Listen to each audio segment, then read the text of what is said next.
Welcome back to another technical deep dive here in the debug zone. Today, we're tackling a big question and breaking it down with insights from other users.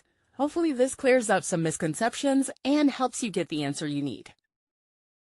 So buckle up, stay a little curious, and let's jump right in.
And that's a wrap.